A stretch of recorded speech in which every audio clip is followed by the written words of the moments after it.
Hello and welcome to Module 3A for Ethics and Society. And in this particular module, we're going to talk about ethical egoism. And the first thing I want to do, as I normally do with any new ideas, is to define our terms. So what is ethical egoism? Well, it's the idea that each person ought to pursue his or her own self-interests exclusively. So is this a way of life for everyone? That's the question. So ethical egoism is this notion that people ought to pursue their own self-interest exclusively, not worry about others, not really worry about anyone around the other side of the world, but just themselves exclusively. Now, this differs from what's called psychological egoism, which is slightly different in the sense that, although here the panel says concerned with how people do behave, the difference between the two is that psychological egoism has to do with the way that we're hardwired, right? We are hardwired to be selfish. This would be what, for example, Thomas Hobbes will talk about in a couple of weeks, actually as early as next week. The fact that we're hardwired to be selfish. That's psychological egoism, right? What we do. Now compare that to ethical egoism, where we're discussing what we ought to do. So anytime there's the word ought, which is a conditional verb, other verbs that are conditional would be like should, could, might. These verbs indicate an option, a choice. So ethical egoism describes that while we may have a choice, we tend to choose the action that will promote our self-interest exclusively. So that's what I want you to think about. Now, ethical egoism as a normative theory, right, which when we're talking about social norms, about the way we ought to behave, the way society expects us to behave, is that the same thing as ethical egoism? Does society expect us to be selfish? And can society function under these conditions? These are the kinds of questions that we're going to look at and raise and try to answer. And so if that's the case, ethical egoism would say that the only duty that we have is to ourselves. So the only principle of conduct, a moral principle or ethical principle of conduct, is the principle of self-interest. Self-interest exclusively, and if that is the case, then we are acting with our own self-interests in mind every time we do anything, including moral actions. So that's a tall order, because it indicates to a certain degree that individuals can be selfish. And we can think of examples, but is that the way we ought to behave? Because we also ought to think of others. Right? Remember, the verb ought is a condition. So just because we ought to act in a certain way doesn't mean that we do all the time, because now we're slipping into what's called psychological egoism. So as I can see here in this panel, that the notion that people always promote their own interests first, that we're hardwired to do that, that's the psychological version. The ethical version, ethical egoism, is that we ought to. When we make a choice, we ought to choose the one that benefits us first. So those are essentially the key terms that I wish for you to keep in mind as we're reading through this material. Okay, we can talk about something as simple as whether or not we should let people starve and rather than save them. Because is this in our duty? Is this something we should do or ought to do? Because how does it benefit me, right? That becomes the question. So we need to think about how we are able to balance our own interests, right? The self-interest that we have, because we want to look out for number one, and number one is us, versus the interests of others, which is essentially the rest of society. So this kind of thinking is implying that there are duties that we may have, but that these duties may or may not reflect society at large, right? We have duties because there are people who can be helped or harmed by what we do.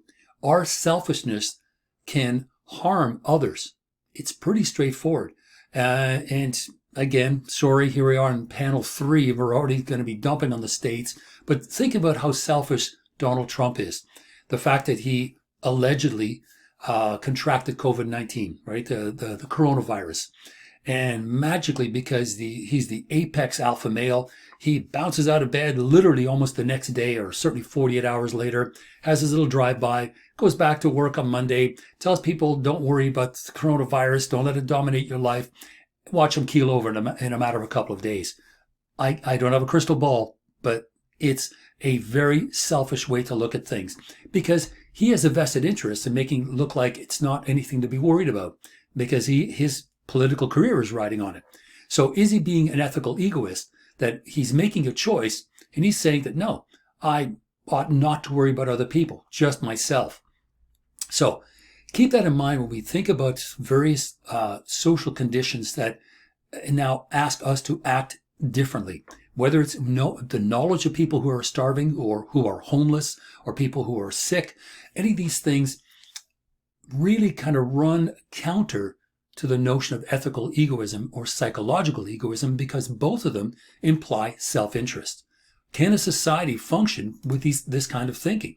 The short answer is probably not very well. So let's continue looking at this. Okay, it's one thing to say that people are self-interested, but it's another to say that people ought to be when they have a choice, right? To be otherwise, to do otherwise. So psychological egoism, right, which is a sort of a view into our inner psychology, is trying to portray things as they are, right? This is simply the way the world is. Coming from a psychological point of view, it doesn't matter the perspective, but this notion that this is simply the way that people are, that's what they do. That again is psychological egoism. But compare that to ethical egoism, where we have a choice, where things ought to be a certain way. We again still think selfishly.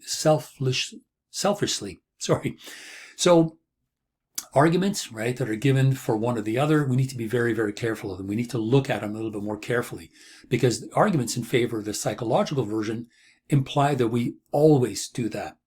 Now, how much of a difference is there between us always doing something because we're hardwired to do it, psychologically speaking, or ethically speaking? In terms of choice, we still ought to follow the one that matters most to us, right? We're doing what we think is the best thing. Now, the argument itself is essentially flawed. It's flawed for two reasons. Because there are things that we do, not because we want to, but because we ought to. And we choose now to act differently.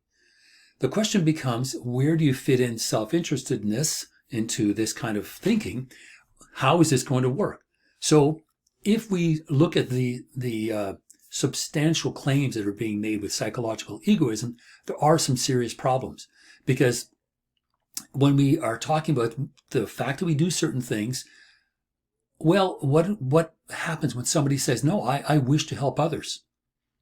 That is kind of counterintuitive, isn't it? It's counterintuitive to this psychological egoism, this by our very nature, inbred into the human condition, this selfishness. And how do you explain people that give blood? How do you explain people that help others across the street? No one's watching. They just do it, right? So the claim that we're hardwired to be selfish, we can think of probably of as many examples of people that do selfish things and people who do not. So let's sort of set that one aside now and say that maybe there's some problems with psychological egoism, simply because we can think of examples under both terms, right? The fact that people are not hardwired to be selfish, but in fact can be very selfless and altruistic. That's the one. And then the other one too is that the fact that we act on our own desires doesn't mean that we're looking out for ourselves, because the question becomes, what was it that we desired?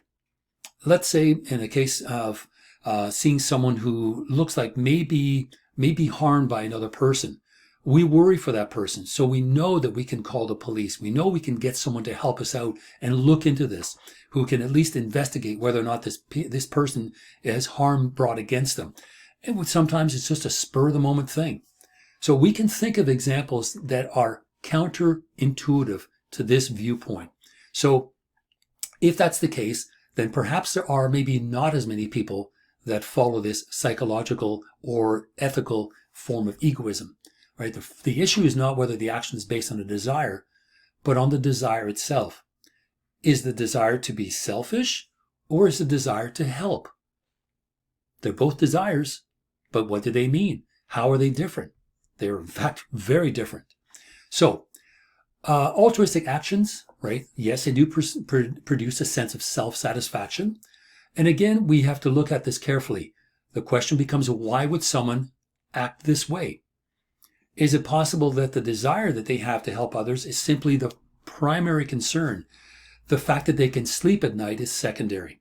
So here's where we're trying to give ethical egoism at least a proper hearing.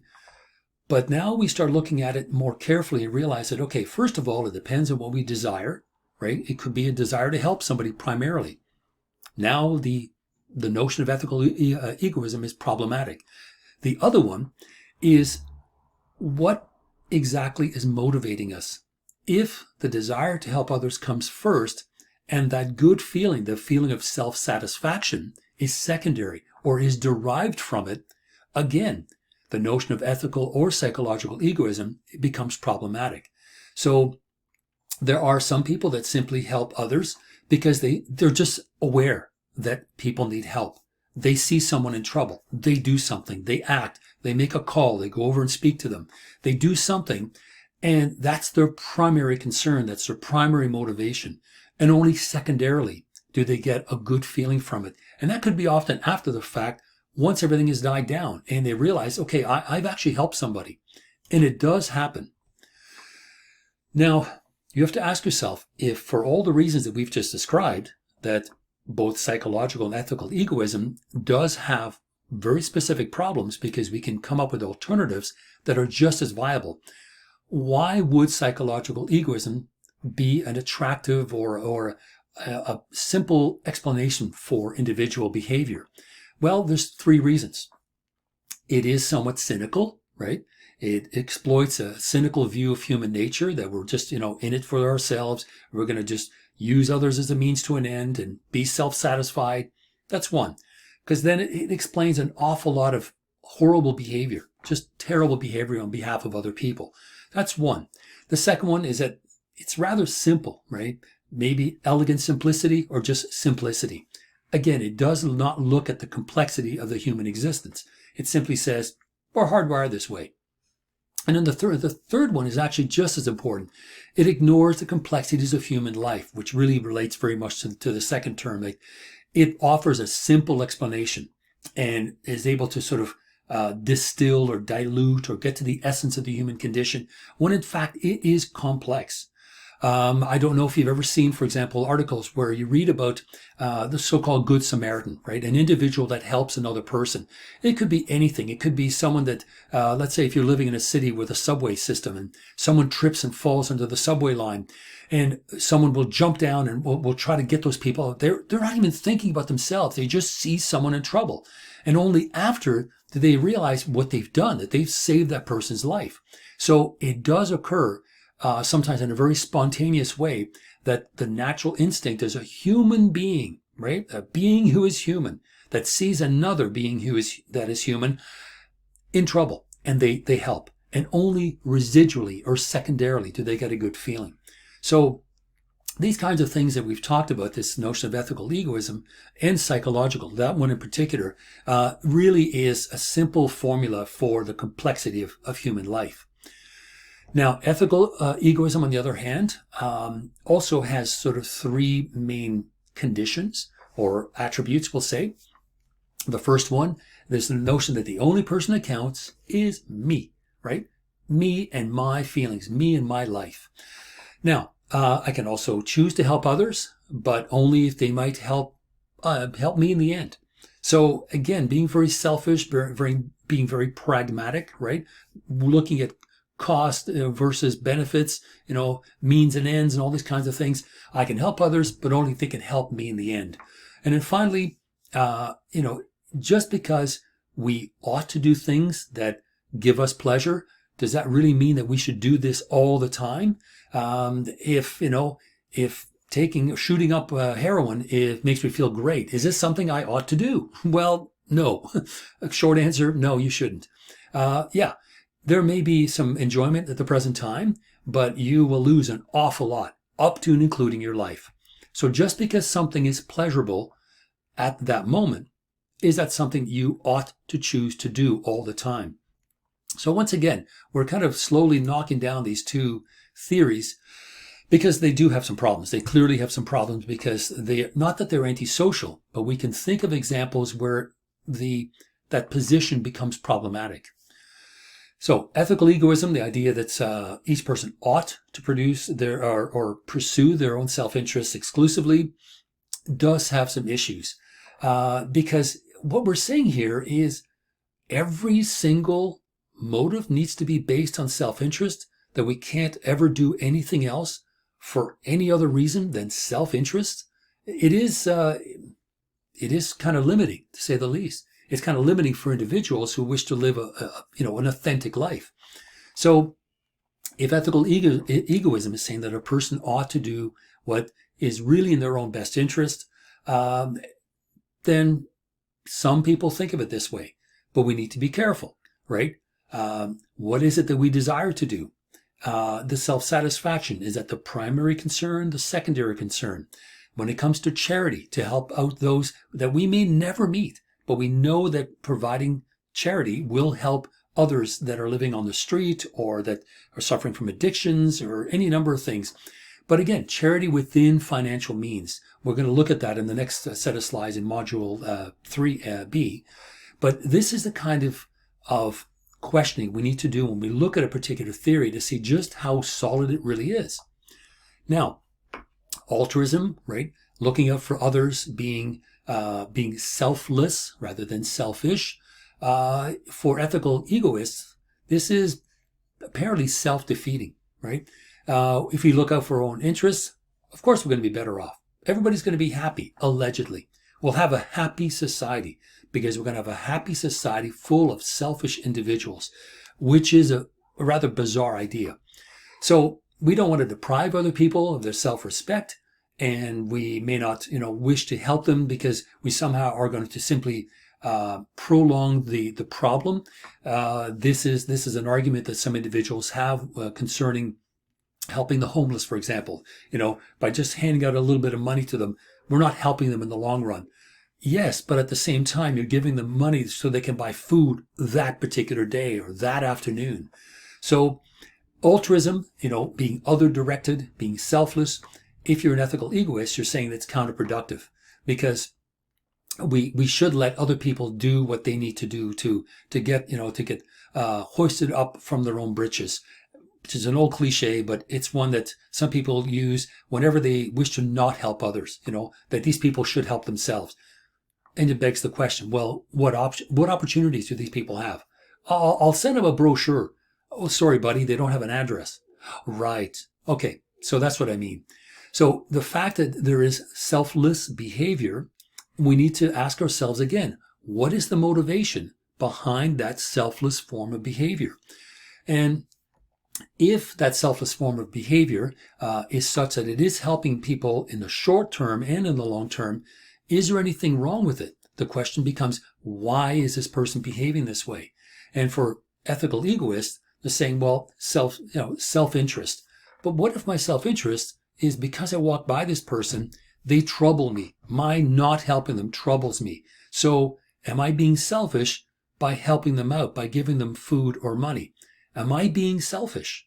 Is my action to that one single individual to give them food a bad thing or a good thing? Because those that argue against helping the homeless are saying, well, you're just perpetuating the problem. But an ethical egoist would be troubled by the fact that my action, which gives me self-satisfaction and is based on self-interest, actually helps others. So as you can see, as we're going through this, it's getting a little bit more complicated. This is a very, well, not necessarily famous, but an interesting picture of then Australia Prime Minister who was in or on his way to a debate on poverty and homelessness on the way to, I think, in Melbourne, I believe. And so Australia's homeless debate, on the way there, the Australian Prime Minister stops by and puts a little bit of money, Australian dollars, into the cup of this homeless person. Now, it begs the question, did this person do it instinctively? Is this something he does all the time? Or was it simply a photo op?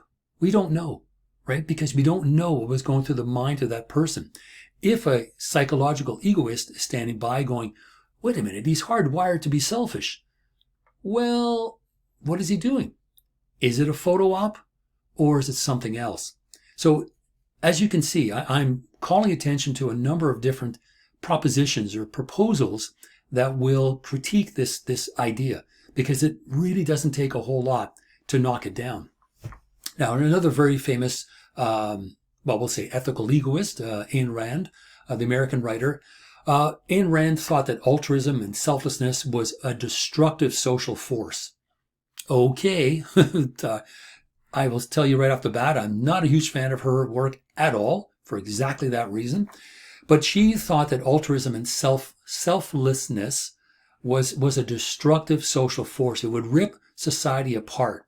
And so she says, look, either we accept altruism or ethical egoism, but it's one of the other. There's no middle ground, which is, again, simplifying a complex problem, right? This is bordering on psychological egoism, right? It's one or the other, but we need to be able to think about the things that matter most to us and what we consider to be in our own self-interest. Because guess what? Our own self-interest is a myriad of different things. It can be something as simple as, I want to be able to sleep at night. I want to be able to know that the person that I helped is going to be helped by my simple gesture of giving them a couple of dollars or food or a bus ticket or something. That's what you do.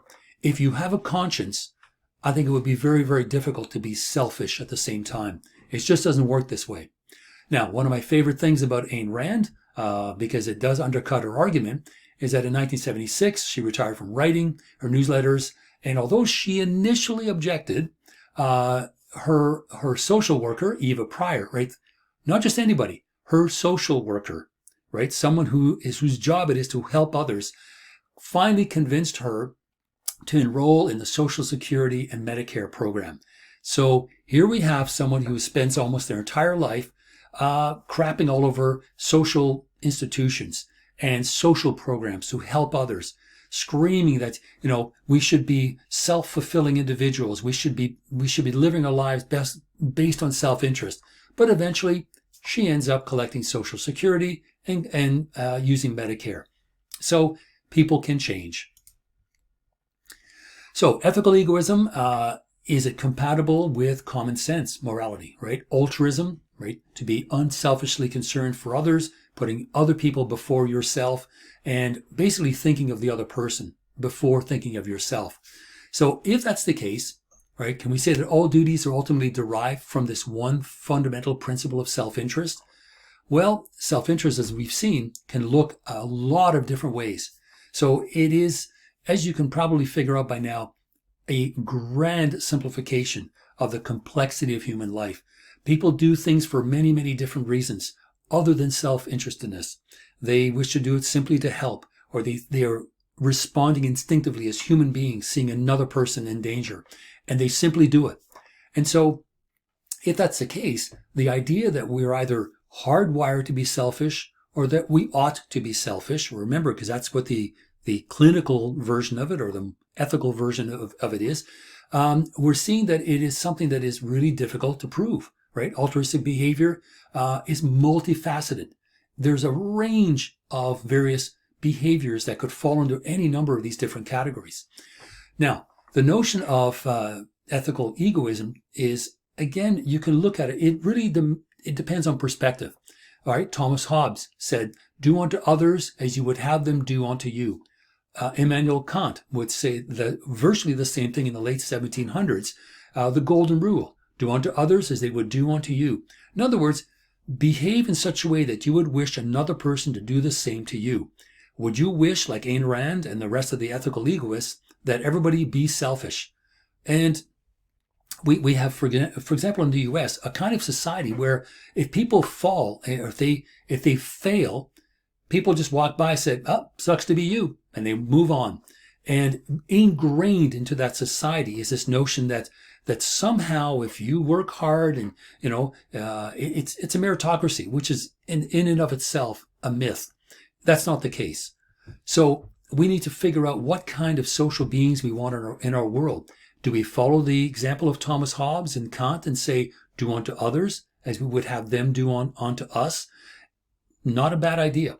I mean, you are trying to do a kind of cost and benefit sort of analysis, but at the end of the day, you end up with a society that probably will function more effectively than one that is full of selfish people, because really that's what it amounts to. Now, that's not to say that throughout society, individuals have presented a variety of different viewpoints regarding ethical egoism, psychological egoism. One example is Max Stirner. Now, if you've never heard of Max Stirner, don't worry. He is we'll say a marginal figure in philosophy. But in terms of what we're discussing today, he is an important figure. And he wrote a book called The Ego and Its Own, which right off the bat, okay, the ego and what belongs to it. So right off the bat, a very selfish view of the world, but selfish in the sense that it becomes almost a psychological and philosophical foundation of a certain way of life. And I'm just going to read a few sort of random passages out of the book. Again, the book written in 1844, quite some time ago. And he writes, for example, quote, "The divine is God's concern, the human, man's. My concern is neither the divine nor the human, nor the true, good, just, free, etc., but solely what is mine. And it is not a general one. It is unique, as I am unique. Nothing is more to me than myself." So Stirner is basically, throwing down the gauntlet. He says, what matters is what matters to me. How does it impact me? How am I affected in some way by another person's decision? Should we not instead be self-centered and self-interested so that we also have a happy society that can, in a sense, come together when need be and then drift away? The other thing with Max Stirner is he was one of the earliest anarchists. And anarchy is not, setting fire to a post office or police station. Anarchy and anarchism is about self-management. And self-management here is essentially what Max Stirner is talking about. It is a very when I say self-centered, that's derogatory. It's a philosophy and political idea based on self-interestedness, that people self-manage. That we come together because we have wants and needs, we express those wants and needs, and then we drift apart. So society, if it were run along lines of anarchy or anarchism, would be much more flexible, would not be sort of entrenched in the way that it is now. It would be something that would look quite different. It would be there, but only at moments of necessity, right? People come together. So another passage, "I secure my freedom with regard to the world in the degree that I make the world my own, i.e. gain and take possession of it myself by whatever means, of persuasion, of petition, of categorical demand, yes, by hypocrisy, cheating, etc. For the means that I use for it are determined by what I am." So Stirner is willing to use others as a means to an end to achieve his goal. Now, he doesn't turn around and say, I don't want other people to do that.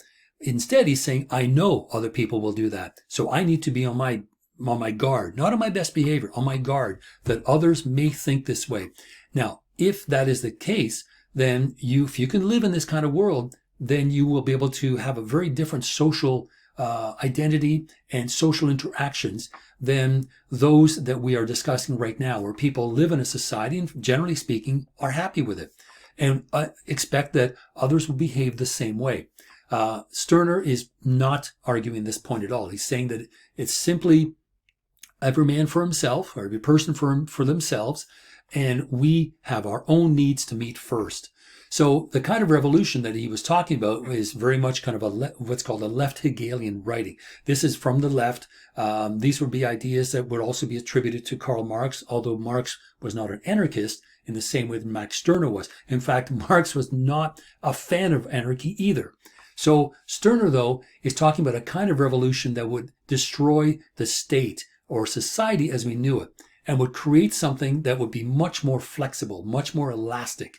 And so one of the main critiques and one of the main objects or goals of this viewpoint was to destroy some of the hypocrisy that was in society, this notion that, that we should help individuals, because he was looking around and seeing that, for example, the bourgeoisie, who are now sort of coming into power politically and economically, and that's some economic might, were not turning around and helping others.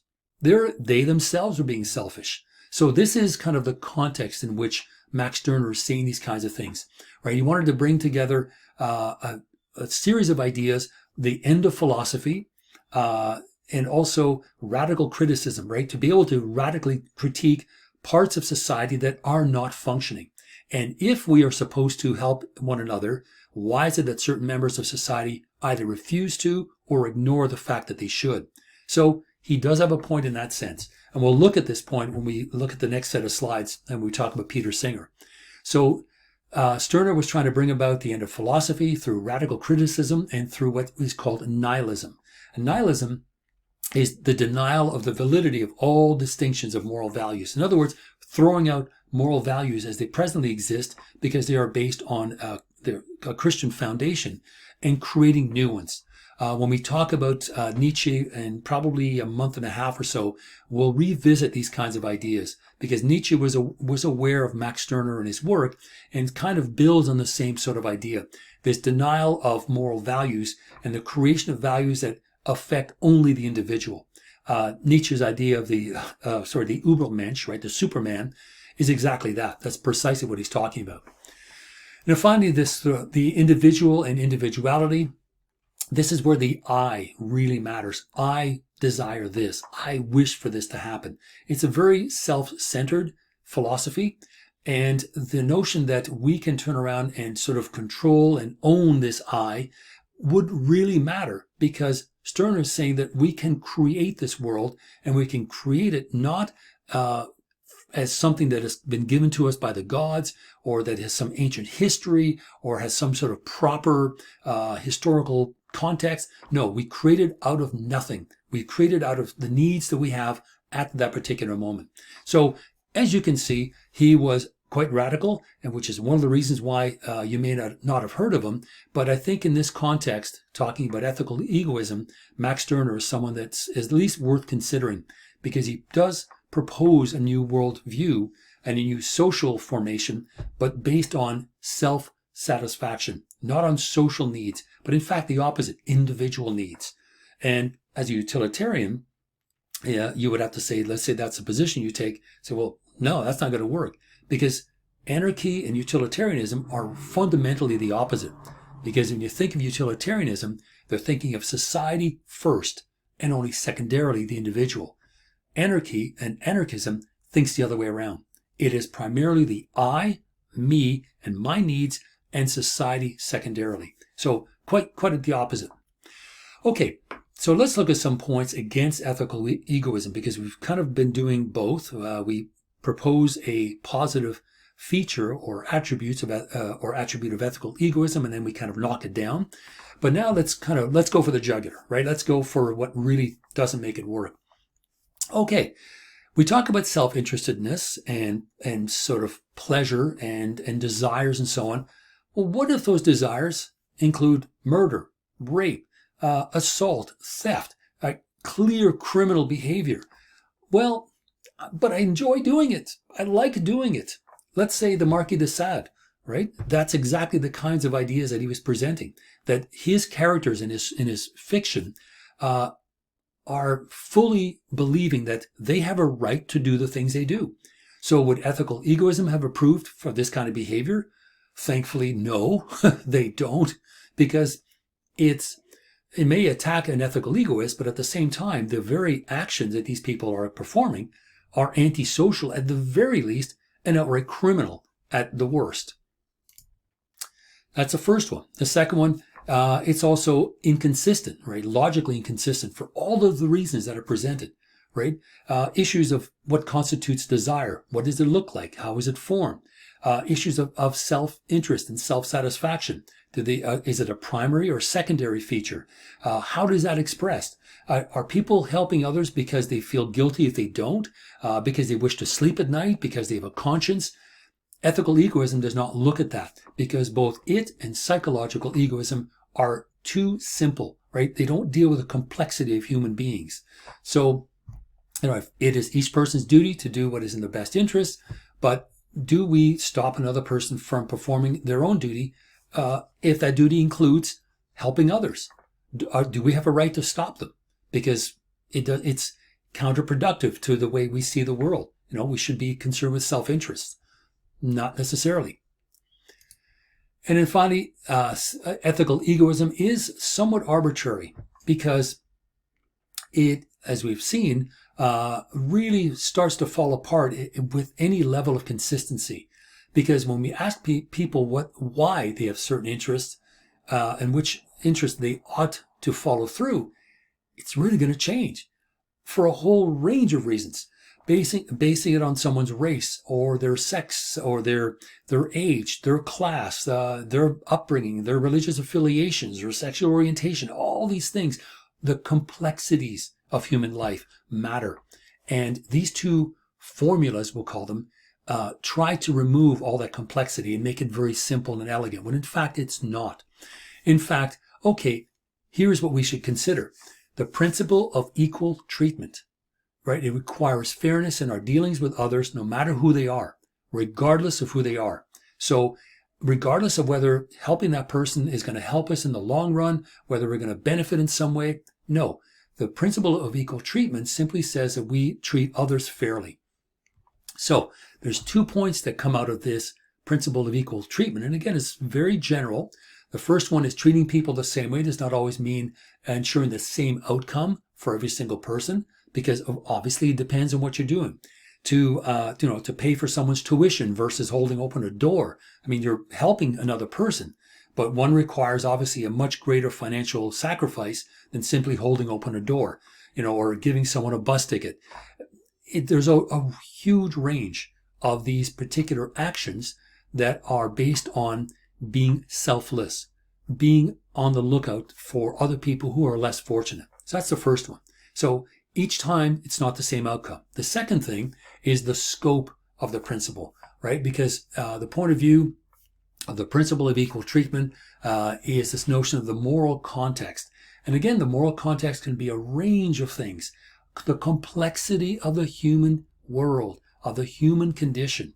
These theories, these formulas, essentially ignore it because we are constantly facing new and different dilemmas, new and different situations where we can help people. Think, for example, of something like, let's say once a year there is the drive to help a hospital here in London, and there's a draw to win a house. Okay, compare that to, and that's a yearly thing or bi-yearly thing, compared to someone who has suffered something very immediate. This is a serious problem. The house is burned down. They need a place to stay. They need food or clothing. That's an immediate thing. Those two things are very different. They still have to do with us being altruistic and other directed, but they look very, very different. Ultimately, because the situation is very different. So we have now taken a look at these two theories, these formulas, and realize that, okay, they're not very solid because it doesn't take much to knock them down and render them problematic. But in its place, instead of those two, we can look at something called the principle of equal treatment. We should treat people the same way unless there's some clearly defined reason why we should not, right? That is, again, something that runs against things like racism and anti-Semitism and nationalism and sexism and ageism and egoism and all the other things. It is simply the idea, and that is in itself simple and elegant. Equal treatment. It doesn't matter who these people are. We should help them just simply because we know that they are in a negative predicament. They need our help. So, should we care about the interests of others? Obviously, right? And whether or not we ever meet the individuals that we help through our either charitable work, or the fact that, we are just giving money to somebody that we'll never meet because their house is burnt down or whatever the case is, or a GoFundMe page, it doesn't matter what it is. But the fact that the person, even though if you've ever met them, should we consider them equally? Absolutely. And this is what Peter Singer will argue in the next set of slides. So the realization The deepest reason why our morality must recognize the needs of others is simply because without that, then society does slowly begin to grind to a halt because people are going to be self-interested too much. And the end result is that we have individuals only looking out for themselves. But when you say that, as we have seen in the slides, that could mean a whole number of different things, right? If they're looking out for themselves and the ability to sleep at night because they want to have a clear conscience, they may end up doing very selfless things, which is now not the same as ethical egoism. They ought to do something such as follow their own self-interest, but they don't. But it begs a question. Even if they're being selfless, they still feel good about what they've done. Therefore, they're happy. So this is why all these ideas are really difficult to pin down to say that this is a good idea. Ultimately, it isn't. Both of them fall apart for the very reasons that I've presented. So once again, we also have our key points at the end. The key points here, ethical egoism, that believes that there's no duties to others. We should pursue our own self-interest exclusively. Psychological egoism, which is dealing more with human psychology, says that we are hardwired to do it. And I've just presented a whole range of examples where, although we may be hardwired, which I find that hard to believe, there are many examples that we can think of or we have read about where people have done exactly the opposite, have gone into burning buildings to help people, have fished people out of the sea or the river, even helped animals out of, a river. Just, they're not even humans. They're non-human beings, but people run out and help because that's simply what they do. So that's the first one. Second one, ethical egoism is a doctrine that each person ought to pursue their own self-interest. 3 arguments in favor. Altruism is self-defeating, it's socially destructive, and it's compatible with common sense morality. Okay, that may be true, but the arguments against it, if that's the case, if we believe that self-interest and self-satisfaction is primary, what about wickedness? What about criminal behavior? Also, too, it's logically inconsistent. It is each person's duty to do what is in their best interest, but what does that even mean? What do we consider to be in the person's best interest? Their conscience, their pocketbook, right? Their way of life. And again, it's very arbitrary. We've now presented and discussed a whole range of examples that are counter to this notion of ethical egoism being the only reason or the only way that we behave, when clearly there are many others. So, can this position be defended? No. For all the reasons I've presented, right? Because there are many different ways to examine self-interest, right? It's a myriad. It's not simple. It's rather complex. So instead, we believe in something very simple, that we should treat people fairly and equally with integrity, unless the facts or the situation demands otherwise. And there's no real difference between us and someone else. And if we consider ourselves in their position, if we can be empathetic, then there's all the more reason for us to help. And if we can do that, and that's a psychological condition, right, to be empathetic and sympathetic and have integrity with others, those 3 things alone will knock down ethical egoism as a moral theory. It fails ultimately because of all the reasons that we've now talked about. So that is the end of this module, and I'm going to now load up this set of slides and proceed in a few minutes with the next one on Peter Singer and applied ethics. So you'll see me shortly in a few minutes with the next set of slides. In the meantime, take care, and I'm just going to have a drink of water.